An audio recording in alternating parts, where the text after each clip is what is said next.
জগতের কোনো কথাই তোমার মানলাম না, আমি অপরাধী, আমি গুনাহগার, তোমার নাম গাফফার। আল্লাহ রাব্বুল আলামিন তোমার কোনো আদেশ মানি নেই জীবনে।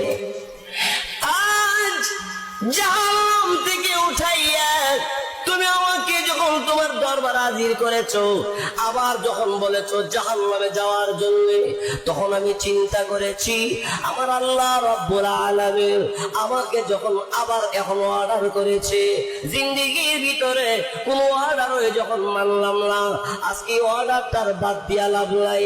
একটা দৌড় দিছি জাহান্নামের ভিতরে ঢুকে পড়বো। আল্লাহ তোমার অর্ডার মানার জন্য এখন আমি বেহুশ হয়ে গেছি। আল্লাহ রাব্বুল আলামিন তখন বলবে জাহান্নামের ভিতরে ঢুকে যাওয়ার জন্য তুই এত বড় দৌড় দিয়েছো, জাহান্নাম তো বড় বেআরামের জায়গা, ইয়ার পরে যে দৌড় দিলা কোন কারণটা কি? এমনি তখন লোকটা ডাকতে বলবে প্রভু হ্যাঁ, জাহান্নামের ভিতরে যতই বেআরাম হোক না কেন, কিন্তু তোমার অর্ডার আমি আর বাদ দিব না। আল্লাহ রাব্বুল আলামিন তখন বলে আরে বান্দা আর কোন কথা আছিনি তোর মনে? এমনি তখন ডাকতে বলবে আল্লাহ তোমার নাম খালেক, তোমার নাম মালিক, তোমার নাম রহমান, তোমার নাম রাহিম। শুনেছি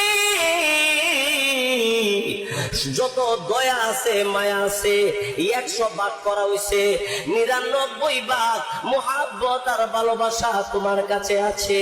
আমি দেখি আমাকে তোমার 99 ভাগ ভালোবাসার ভিতরে আমার জন্য তুমি আমার ভালোবাসনি।